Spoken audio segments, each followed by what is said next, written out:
10 minutes, done. I'm going to trademark that.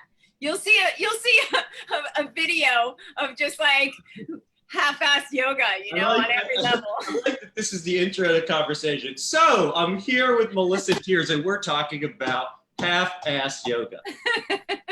I'm sure that's why everybody came here today to listen to half-assed yoga.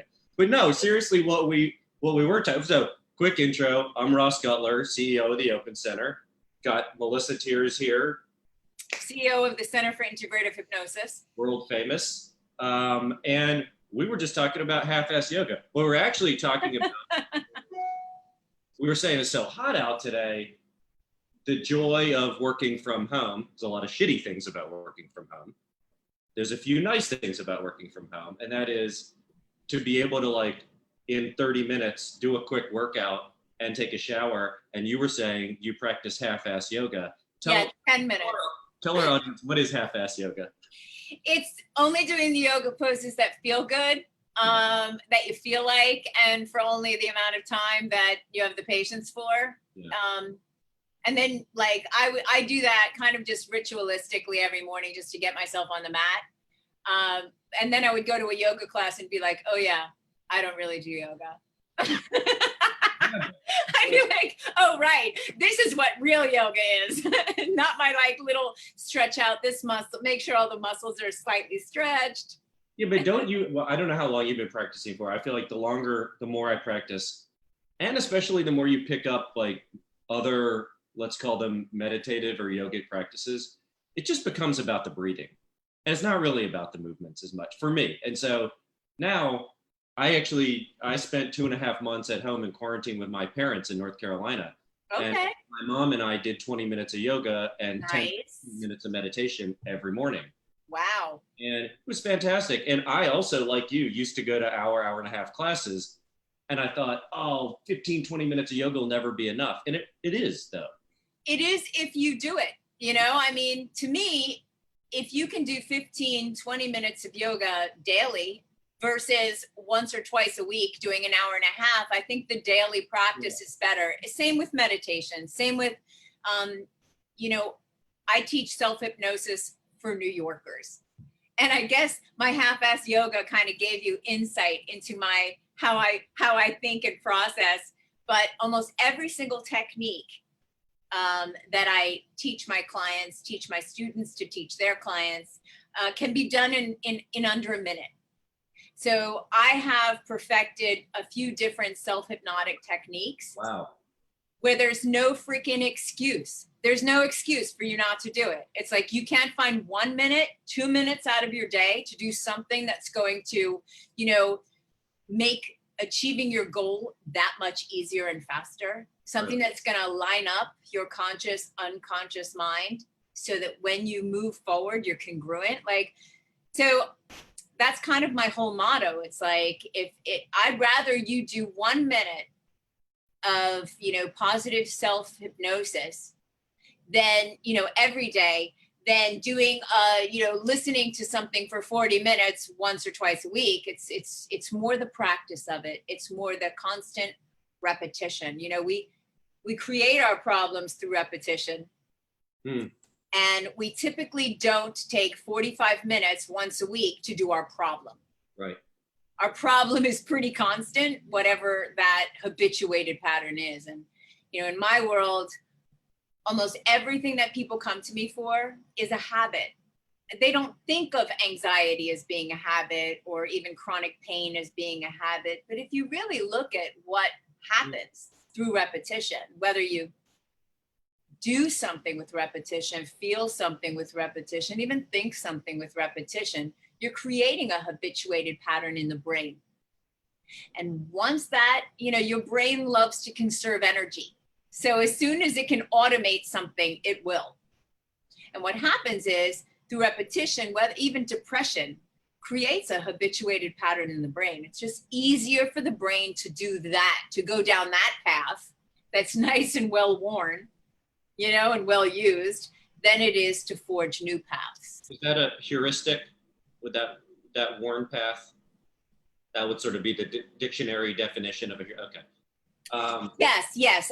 And what happens is we get so used to it that we don't even recognize when we're doing it half the time, because so much of it starts to become an unconscious pattern, So in my classes, I'm typically teaching people to draw out from the unconscious to the conscious. The first thing you do is learn how your brain is doing what it's doing, and then track it. And most people never think to look for, hey, where is your internal dialogue coming from? Right. Is it? And they're like, well, my psyche. And I'll say, no, I mean, to the left, to the right, front, center, behind. Like, let's track the submodalities of it. And then let me show you how to twist it and tweak it and change it. People don't think of thinking in that way, but we think in images, we think in internal dialogue, we think in conceptual frames and meanings that we give to the dialogue and the images. And so I like to show people how you can slow down your process so that you can actually see the component parts. I can track a component, the pieces of your internal strategy for how you do anxiety. Right. I can kind of show you how you'll see you might start with an image, compare it to another image, say something to yourself and feel bad. Maybe you say something to yourself, it creates an image. You know what I mean? And once I can show you the pieces, we can play with them. That too is self-hypnotic. I want to go back to something you called anxiety, and I think it was one other term. You said that's a habit, and I had never thought of that. I guess I understand it's a habitual response. There's a stimulus, and then that anxiety would be your habituated response. I wonder, because before we got on the phone, I said to you, oh, the room you're in just makes me so happy.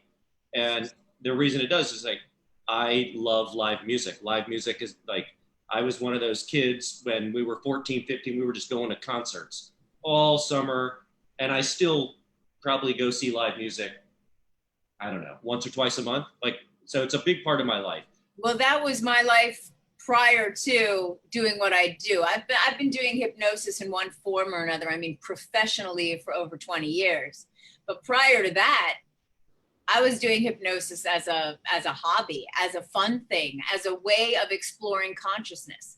I was always fascinated with altered states of consciousness since I was 5, and would be, well, think about it, right? Think about kids. And for me, I was obsessed with altering my state. So I would spin, when I, hyperventilate, all the things that I could do. I mean, it should have been a warning sign to my parents at the time of things to come, but I've always been interested in altering my state of consciousness. And then as a musician, which I was prior to this, and I would be in the back of CBGBs, hypnotizing people to, drop their drink or quit smoking. Let me, a personal question. Do you think you were interested in different states of consciousness as a young kid?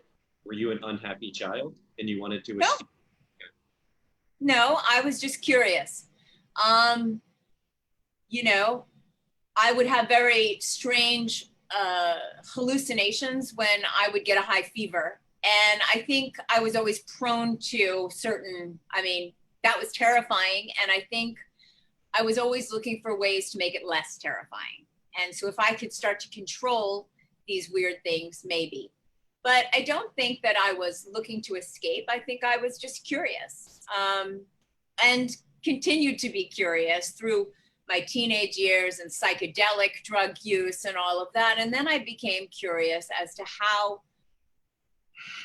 the brain could do that, how the mind could do that, how reality could be so subjective and malleable. And so that led me to, start to look at altered states of consciousness in different ways, the non-drug ways. And I would go to the noetic science conferences. I was still a punk rock musician, but I was just kind of in this, my hobby was looking at, consciousness research. And So hypnosis, when I took my first hypnosis training, it was really just another way of altering consciousness. And I got hooked, and I took another 3-day and another 3-day. And then I traveled to take different trainings. And I never thought I would do it as a career. It was just something I was fascinated with. Quick tangent. Whose consciousness research has been most influential for you? Maybe then or now, either one. Right. So it's funny. I would say Milton Erickson. Okay. By the time I was really into his work, he had already passed on, but through his books and his recordings, through the next generation, his lineage, so his proteges, his students, I've loved learning from. I would say, some of the research, Charles Tart, and some of those guys, Stanislav Grof, back in the day.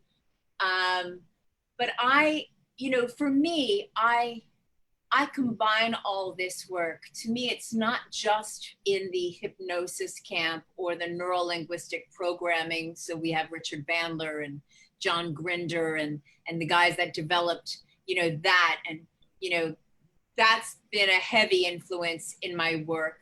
But also like Stephen Porges and polyvagal theory and epigenetics, what are the limitations of mind and body interactions? Then we have Candace Pert, and we have even Bruce Lipton's work, or, so I kind of like to look at things in a more holistic way. You've just given everybody a ridiculous book list, by the way. Oh, well, welcome. Yeah.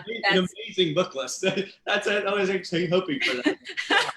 Well, what's funny is I had one student, and this was a long time ago. She was like a 65-year-old psychoanalyst, and she took my hypnosis training, because primarily what I do is I teach doctors and therapists how to use my integrative hypnosis is kind of my form. Right. And you can see I pull from many different modalities to create something a little different than your more traditional forms, which tend to be compartmentalized in different boxes. And I don't like that. Okay. But I remember she said to me, I did a brief, quick calculation.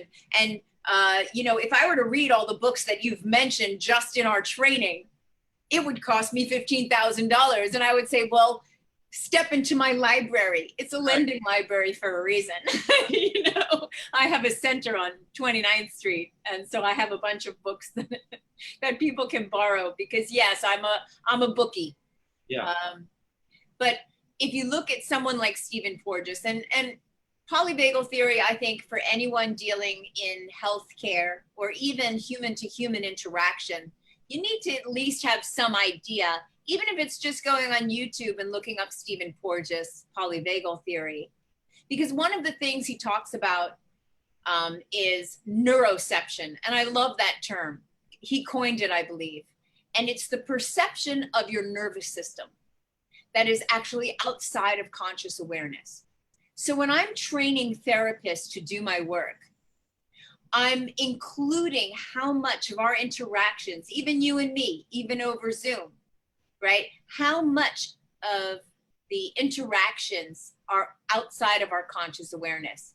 And that is actually a good 90% of what we are communicating to each other through our facial expressions, our tonality, our breath rate, our muscle tonus. All of these things are communicating things to each other. Now, obviously, we're being primed. You're being primed by what's behind me, as well as what I'm saying, as well as the temperature in the room. So, there's a lot that goes into understanding unconscious communication. And Stephen Porges talks about the vagus nerve, which is kind of the feedback loop that goes from the brain down the heart, every organ, goes down to your gut and comes back up. And it is in charge of the fight or flight response. It is in charge of the rest and digest response. And it is always checking the environment. So countless times a moment, your unconscious system, your nervous system is asking a question of its environment. And the question is, am I safe? It's all it wants to know. Am I safe? Right? And so what are the things that tells the nervous system you're safe? And there's so much that people are unaware of that influence how your nervous system is interacting with the environment. So part of it is to understand how we're being primed and how we can begin to prime ourselves and take advantage of that knowledge to create interactions that are healing, that are positive. You know, when you talk about things that are happening with our, you say not with our sensory system, that are outside, that we're not perceiving, things that happen with our perception that and we're nervous system, yeah. Nervous system that we're unconscious of. Which is most, by the way. Right. And so you said around 90%. It got me thinking, have you read Dune? Wow. I mean. Years ago. Okay. I just read it for the first time. Okay. I just did it like 2 months ago. And nice. What it got me thinking was, yeah, and they're making a new movie coming up too. And I forget, there's some young famous kid who's going to play Paul Atreides. But what it got me thinking is the Bene Gesserit training is like, they perceive every single thing going on. Like someone slowly cocks an eyebrow and they're like, okay, they're reading 10 things about him. So that would be the type of thing you're saying, we don't perceive 90% of the things going on. Yeah, and not just that. I mean, seriously, our own internal systems, biases. Right. You know, nowadays, everyone is talking about race. It's funny. People are always talking about race, but now a certain segment of the population is now having the conversation. And what people don't understand is we're talking about unconscious biases. We're talking about unconscious filtering systems. We're talking about being primed daily, all the time, not just externally, but internally from our own filtering system and socialization. And so when people start to look into how much of our processing is outside of our conscious awareness, they become far more informed about their own selves, their own systems, their own racial profiling and prejudices, which is a feature of the unconscious mind, right? The heuristics we talk about. Yeah. We make shortcuts, and that's where all this stuff comes in. Racist. But anyway, I don't want to veer too far into crazy land, but I think that's really interesting, and I like to make this topical for today. You're saying there, racism is a habit.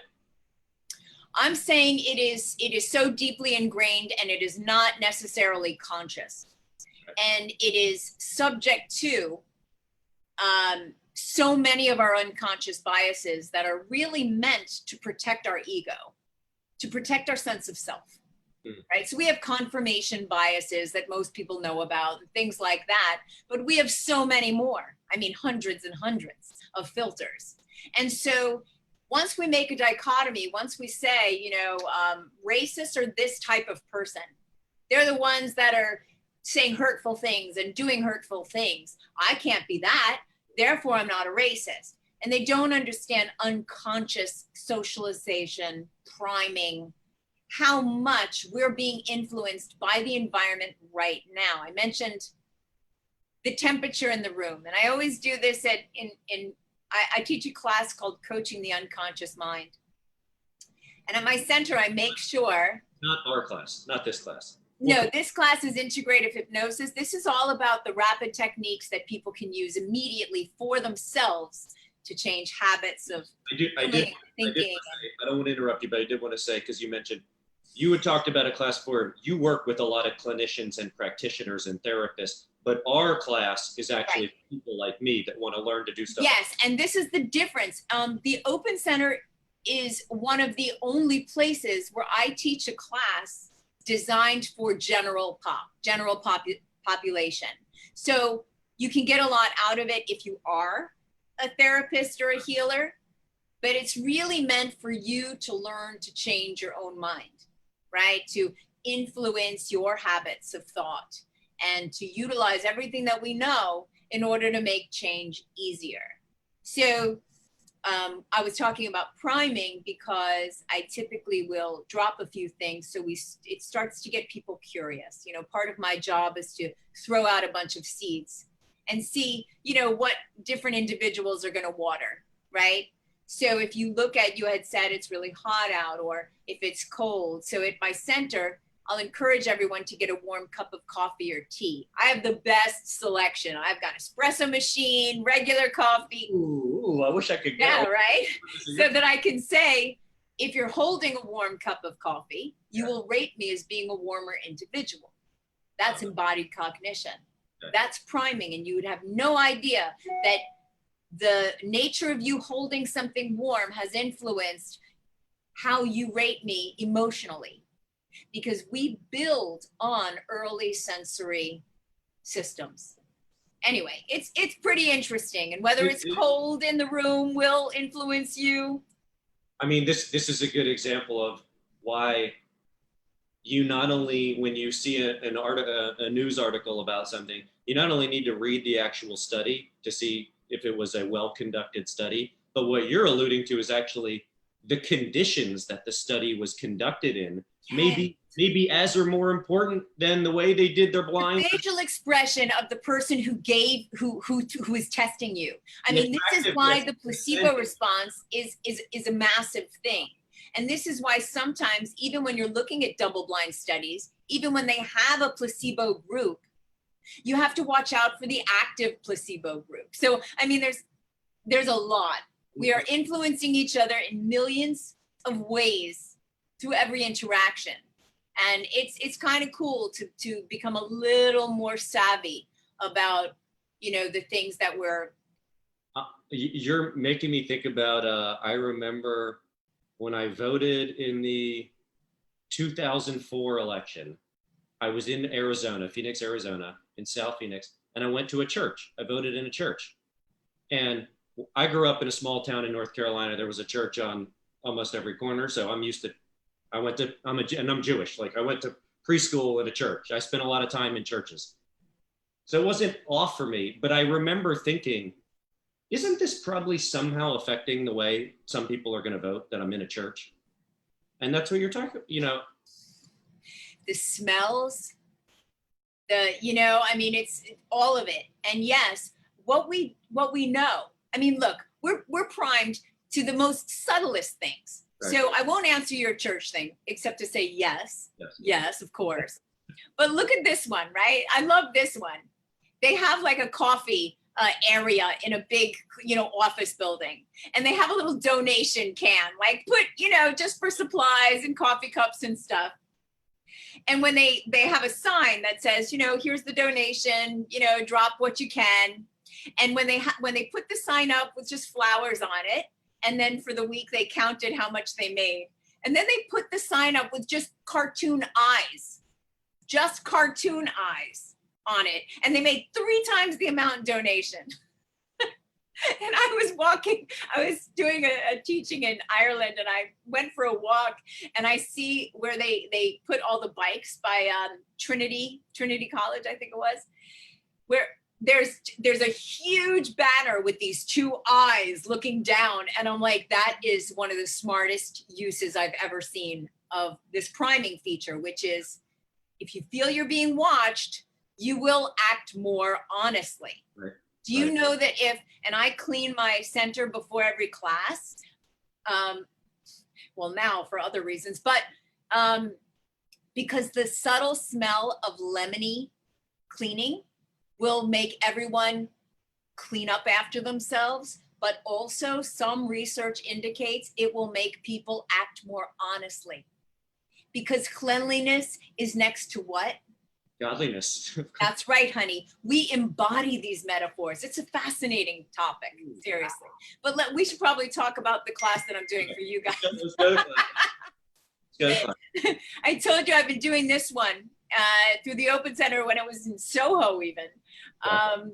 So I've been doing, obviously it changes as I change. I am, in our interaction prior to this, I had said that, curiosity is one of my leading drivers. It is It is a superpower, I think. And so my class changes along with me. I get newer techniques. I get simpler ways of doing it. Used to be that I would take, 15 minutes to teach someone self-hypnosis. And I would say 15 minutes, that's all it takes. And then through trial and error and feedback, people were like, yeah, I did it a few times this week. And then I would make it 10 minutes and then 5 minutes and then 2 minutes. And now there's no freaking excuse, So the class changes, but it really is designed to give you as many techniques as I can in the time that I have, but more importantly, a framework of understanding how to use them. Okay. Like you had mentioned habituated patterns before, Yep. right? And I told you that most things people see me for are habituated patterns, even if we don't think of them like that. People don't think of chronic pain as becoming a habit, right? But indeed it does. Once you start to, do anything like that with repetition, not only does it create a habituated pattern in the brain, but, with chronic pain especially, you start to take over real estate in the brain that's supposed to be devoted to other things. That's why it's so hard to get motivation and planning. Depression does the same thing. Once we start to utilize these habituated patterns over and over again, it starts to become the default mode, Right. Yes. the default position. Right. We have these negativity biases in the brain that are always kind of more easily triggered than the positive. And so it becomes this, anyway, I could go off on that track, but maybe it's not as useful. So what I do is I teach what I call my self-directed neuroplasticity frame in this class. And what it is a set of rapid techniques that will take you out of anxiety or out of craving or even compulsive, that kind of state. It will thwart what your brain is doing in the moment, guide you into more of a parasympathetic response. But the more times you do this systematically, you're rewiring the brain. So I give a whole set of techniques designed to give you to change your habit. Then I give you the self-hypnotic, the more formal self-hypnotic techniques that utilize mental imagery and embodied imagery, like I would teach an Olympic athlete. I teach a form of self-hypnosis that is based on some of the things that they do with Olympic athletes. You can go to a sports psychologist who will give you a form of this type of work for $5,000. That's all they're going to give you is this kind of, see it, to make a movie of it, float in, try it on, because we know the brain will actually light up the same regions as if you were actually doing it. So I utilize a lot of different stuff when it comes to the research I pull from. I want to come back to something I struggle with that we talked about right before we got on the call, but just quickly for the audience, can you give a brief definition of neuroplasticity and parasympathetic? Just so people understand, because I think right. So neuroplasticity is the fact that the brain is malleable and it's changeable. There's many different types. Your brain is changing right now if you're learning something new. There's experience-dependent neuroplasticity, which is the brain is changing through different experiences. And then there's more internalized neuroplasticity that deals with some deeper down processes of synaptic continuity. But for our purposes, self-directed neuroplasticity, I didn't coin that term. I think it was coined by Jeffrey Schwartz, who is kind of pioneer in this way of thinking about the brain. He works with severe OCD patients, and he had the brain scans. So he was able to look at the brain, teach this weird 4-step protocol that he has, and then look at the brain again 4 weeks later to see that they had totally rewired that OCD circuit. It's kind of fascinating. A book you might like. Here's another book. Jeffrey Schwartz. Yeah, Jeffrey Schwartz. And it's You Are Not Your Brain. I actually wrote a book called Keeping the Brain in Mind, which is kind of looking at Jeffrey Schwartz's work, as well as NLP and looking at what's going on in the brain and how to be a bit more strategic. So it's a practical neuroscience. Keeping the brain in mind. Yeah, you sell it at the Open Center store along with my other books. Integrative Hypnosis would be the first one. But to be honest, if you're not a practitioner, don't buy those books because it really is for practitioners. Oh. Sorry. You got my hopes up. I am a behavior. So self-directed neuroplasticity, once again, is really arming my clients to change their own brain. Yeah. Understanding that these are pattern interrupts that will get you from, let's say, you wanting to bite your nails. We would go from using that kind of moment where you really want to bite. We would use any one of the techniques, and I pull from faster EFT, polyvagal theory, bilateral stimulation. I teach a bunch of these things that will get you from this state to this state. And the parasympathetic response is simply the relaxation response. You know, it's the opposite of the stress response. Okay. And by arming you with these things to interrupt these patterns, each time you start to rewire that circuit. Takes a little tenacity, but I make sure to give enough techniques where it keeps it interesting. It provokes dopamine because you're getting curious and you're learning more interesting things. How do you, so for example, I share with you, I twirl my hair, and I have since I was a little kid. And part of why I like getting a haircut is because it's just harder to do. And it's like, okay, you know, like you can't twirl your hair the same way but it's like, I'm not solving the problem really, you know. I'm just like making it more difficult. How do I what's the process of understanding what's causing me to do that? Let alone fixing it. I understand the fixing, but you've got to get to the cause, right? See, now that is a good theory, right? And it's a holdover from the old Freudian, if we can understand why you're messed up, then it'll fix it. No, it just gives you a little more understanding about it. It's not fixing it. Right. But for my work, I do think that, you know, what unites us as human beings is our search for meaning. And so we do want to know why. Dr. Frankel, love that. And so yes, I give the way to fix it, right? Which I've already told you. I would sit there provoking it. I would provoke the desire to pull. I'd make you get even this close to it.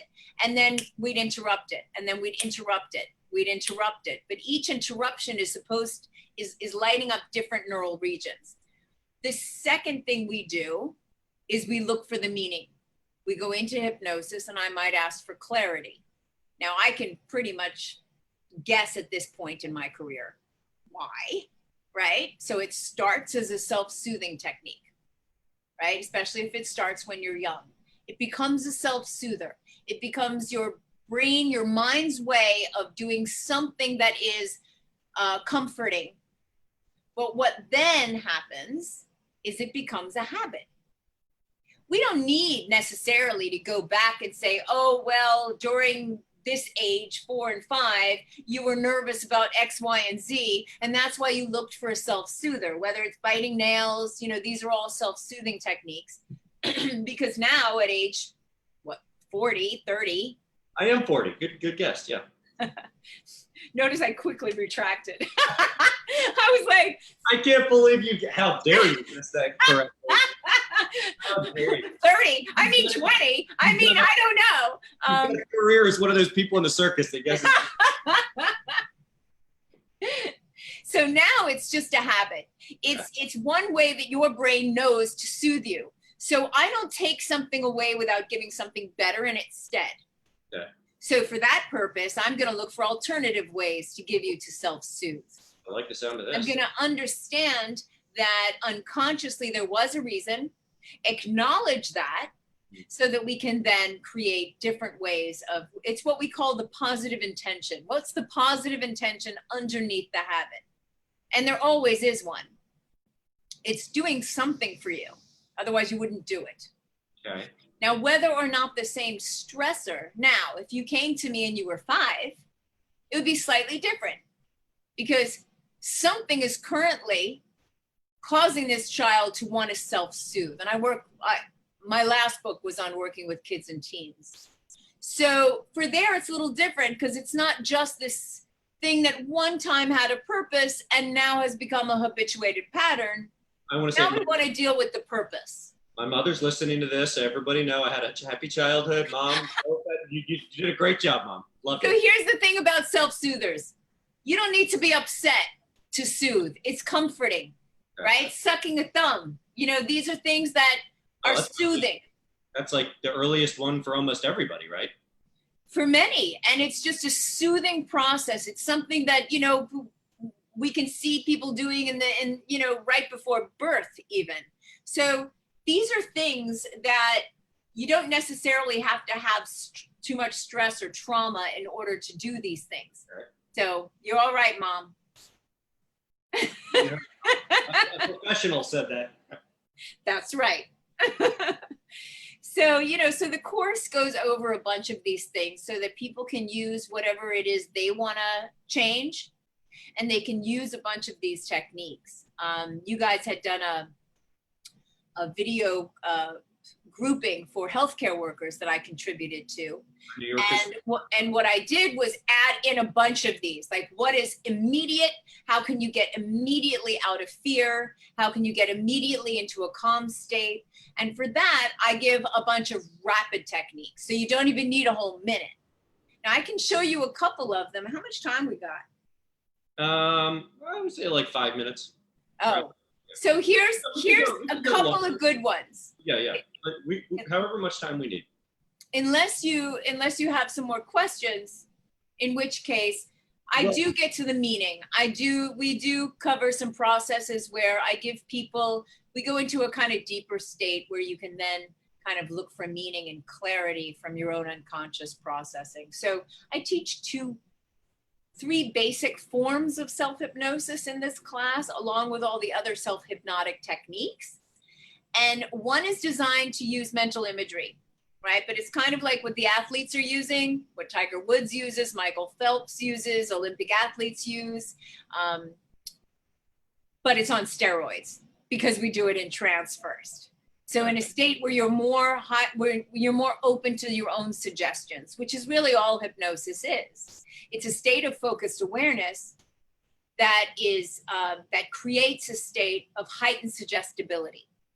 The way that I usually will describe it is to say, if you imagine this is your unconscious mind, as we said, over 90% of who you are and all of your processing.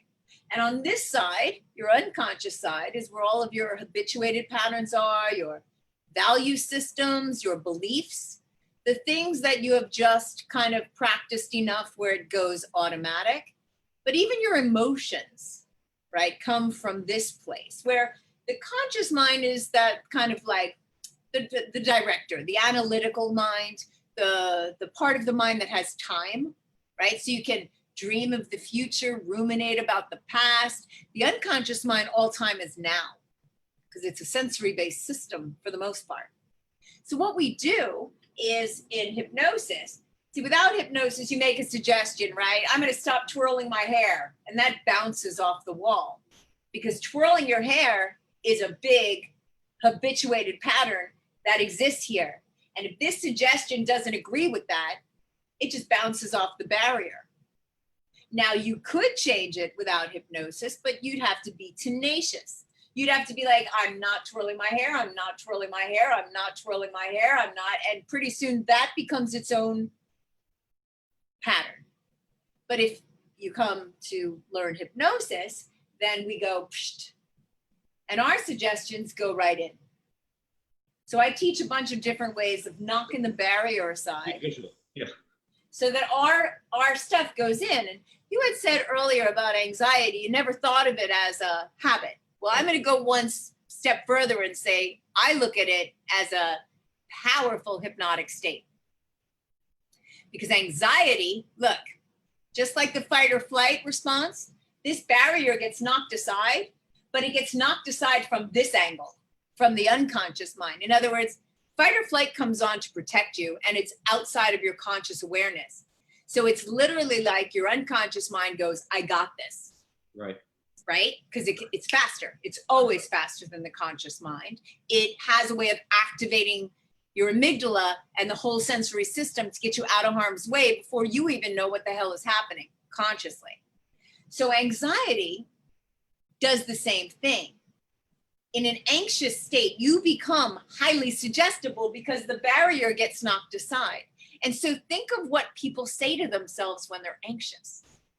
And then imagine that that is the hypnotic command they're giving to themselves, right? So like, oh my God, I'm panicking. And then of course they're panicking. Sometimes they'll say something like, I can't breathe. And what that says when that barrier is down, it tells your brain that it's under threat and that it can't breathe. And what does your brain do? It starts to reach for more air. Welcome to hyperventilation. It's like, we don't look at it like that. But I do, because I look through the lens of hypnosis and where we become highly suggestible. And how much are we being influenced in our everyday walking around state, because it's not so clear cut, this metaphor that I've used. This is always going in and out like that. So we are always going into states where we're far more suggestible to ourselves, and our repetitive thought patterns, our repetitive visualizations, self-talk, these things eventually start to become our own self-hypnosis that we're using on ourselves all the time. And I had mentioned negativity bias. So we're biased to focus on the negative. It's unfortunate. So let me just leave everybody with a couple of tricks, right? Just so that if you don't sign up for the class, then at least, you know, I've given you some things to think about, but I've also given you some interesting things to play with. All right. One of the ones I've been sharing with a lot of people, because our lives seem to be, you know, in a very small square parameter, our interactions now. Two squares on a screen right here. Right. And so this one I love and I use quite often, not just as a pattern interrupt, but a way of kind of clearing the filters. And so I want to show everybody. If you take a moment and you find a focal point, just whatever is directly in front of you, I guess it would be me, or, you know, even a little up on the screen. A little green light on my screen. That's yes, and I'll look at that too. So what I want you to do is focus in on that. And without moving your eyes, I want you to begin to become aware of all the space around that focal point. So without moving your eyes, I want you to kind of reach out visually into your peripheral field so that you can now be aware of the edges of the screen, expanding out peripherally into your peripheral vision, as if you could be aware of the walls on either side of you, expanding out even more, as if you could be aware of beyond the walls, almost as if you could be aware of all the space behind you.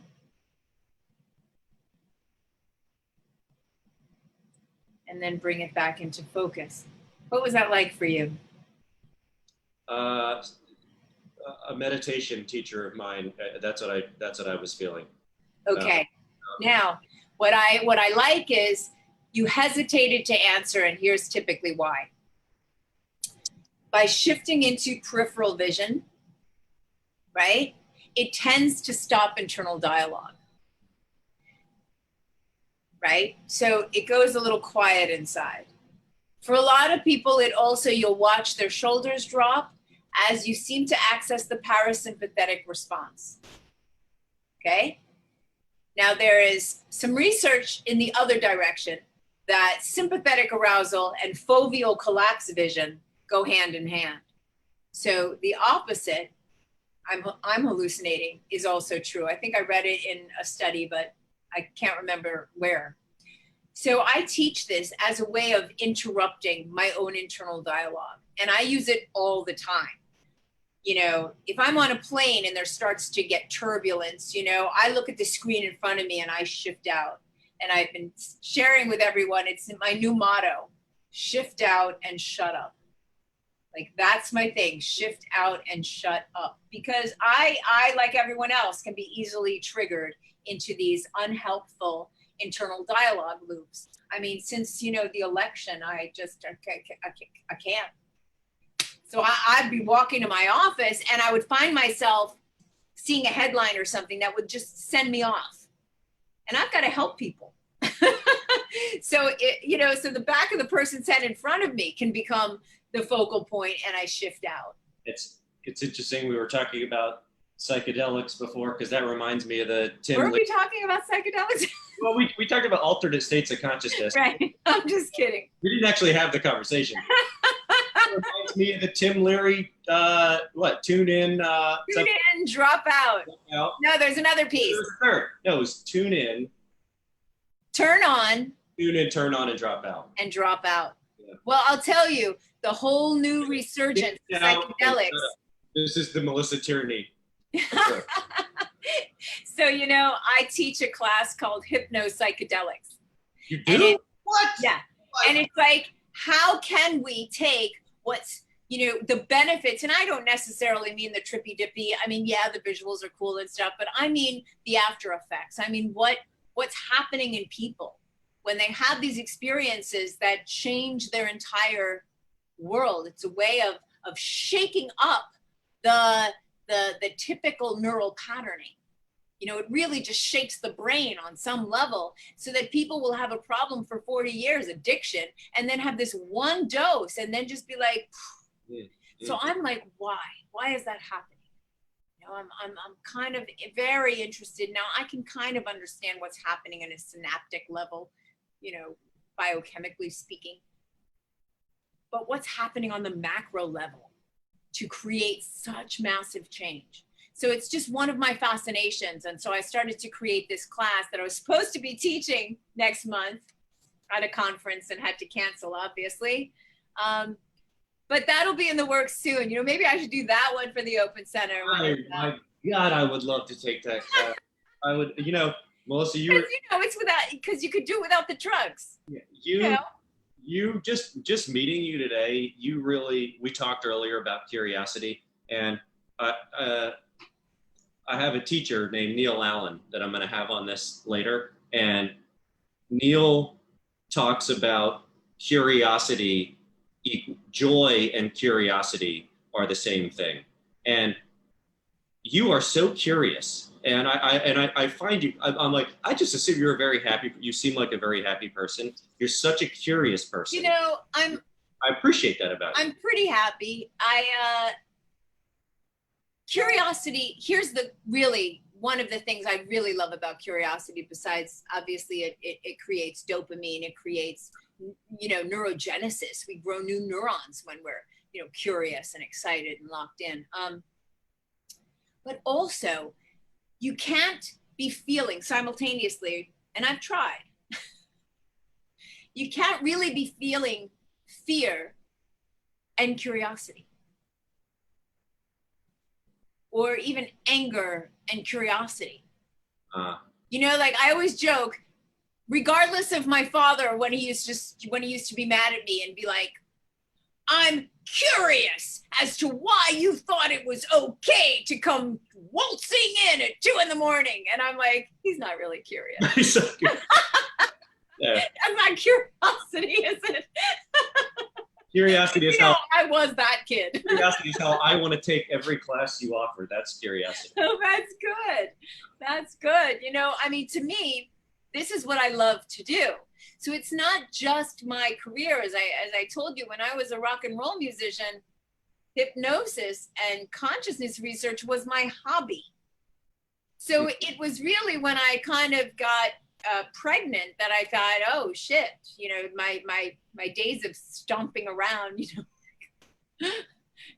punk rock venues might be over. And so I chose this thing I was fascinated with, and luckily created a really good career out of it.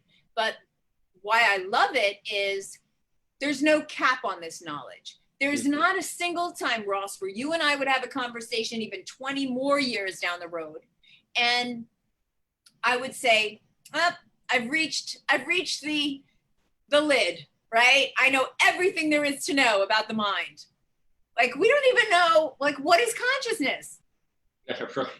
Right? So to me, it's a field where we're always growing. And one of my pet peeves is in this field, of course, we have the old traditionalists who are like, they're still operating from these old curriculums in the 50s, as if we don't have fMRI machines, right. As if we don't have new research coming out that tells us so much more about how the mind interacts with the body, how the mind interacts with our genetic predispositions, how we can turn on or turn off certain gene expressions, how we can change the environment inside of ourselves, which is changing the blood, which is changing the neuropeptides and the hormones. And that's perceptual, that's emotional. We have more control over this system than anyone ever thought. And so, I love this field. And I think that, I think the curiosity that I have, it definitely is contagious, because I wouldn't be doing this if I didn't have fun. Yeah. I would be on to another career. I'd be looking for the next thing. Or the one behind you, the career behind you. Well, look, I think that's a beautiful note to end on. Your curiosity and your happiness is definitely in fact. And I do just want to bring it one more time back around. Practice this peripheral vision thing, because what you'll find is you immediately go into this kind of calmer state where you quiet the mind. And that is important, because you can't really keep anxiety going without internal dialogue. Try it. Oh, Melissa, yes. Just a reminder for everybody, because I don't have it written down. When is your class at the Open Center? It actually starts this Thursday, right? The 6th. Okay. Yeah. I know. We did this kind of late in the game, but Thursday, is it the 6th? Thursday, I don't have my. No, today's the 6th. Oh, then really? Thursday is the 9th. The 9th, sorry. And is it a night? I'm guessing it's a nighttime class. Yeah, it's in the evening. And I know that when I had posted it on my Facebook page, a few people had asked, because they couldn't see from the description, if they bought in, if they could get the replays, because they're in a different time zone. Okay. I have people that kind of are interested in my work. I travel a lot and train therapists. So I've got people even in Dubai that might be interested if they know they're going to get the recordings, which I believe I just found out they are. So there's that piece. Okay. Great talking. Love that. All right, man. It was fun. We're going to continue this conversation. Cool. I look forward to it. Have a great day. Thank you. Nice. All right. Bye, everybody.